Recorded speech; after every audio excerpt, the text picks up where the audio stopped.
The traditional African-American barbershop is not just a place you can get your hair cut, fried, dyed, and laid to the side. It's also a place where people gather, tell a joke, talk about last Friday night's games, politics, family life, and just about anything else. As for me, the barbershop has always been a pillar of our community for black men to meet, congregate, and have intimate conversations. But it's a private space, like you said, where we can just kick back and be real. The Black Man's Country Club. There you go. Every Thursday, we'll be letting you inside these conversations. Growing up in a single-parent household, my mom, was everything. In our community, you grew up obviously having your birth mother or whoever had raised you, but you had mothers all over the neighborhood. Yes. You had mothers all over the church. That's right. That's right. What I tried to do with my son was try to emphasize that you're playing ball to go to school. You're not going to school to play ball. Another thing that's controversial with sports is when you start doing all-time greatest lists of anything. Could I make everybody mad? I don't think Mike Ditka and Joe Namath should be up as high as they are. I knew you'd probably get mad about that. I agree with you on Mike. I don't think they should be up that high, man. It's not even an Al equipment thing. It's not even an Al equipment thing. Here in the barbershop, everyone feels safe enough to say what's on his or her mind. He wants to make America great again. Well, it hasn't always been great for us anyway. So make it great for who?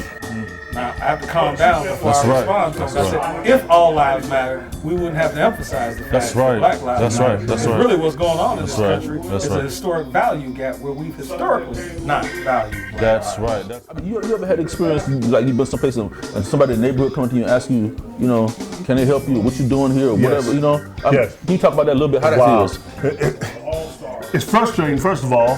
What are you doing in this neighborhood? Or can I help you? So he asked me those words in another way, in a nice way, in a politically correct way. How may I help you? When you know the truth that's behind it is the 4 black words that every black man knows. You fit the description. My God. We'll be asking local artists and people from the community to talk with us. You'll even hear from Harriet Tubman impersonator Valerie McAlvey. Come on in. Yeah, you can come in. You always welcome. In fact, have a seat. I want to talk about the $20 bill. But that's the question I wanted to ask. I've always wanted to ask.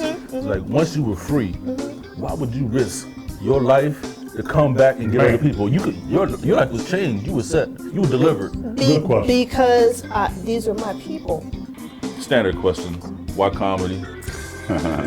I like attention. I'm in Asheville, North Carolina, in front of all old white folks, and I'm like, how am I gonna relate as a young black man to these? From Braddock, to these folks.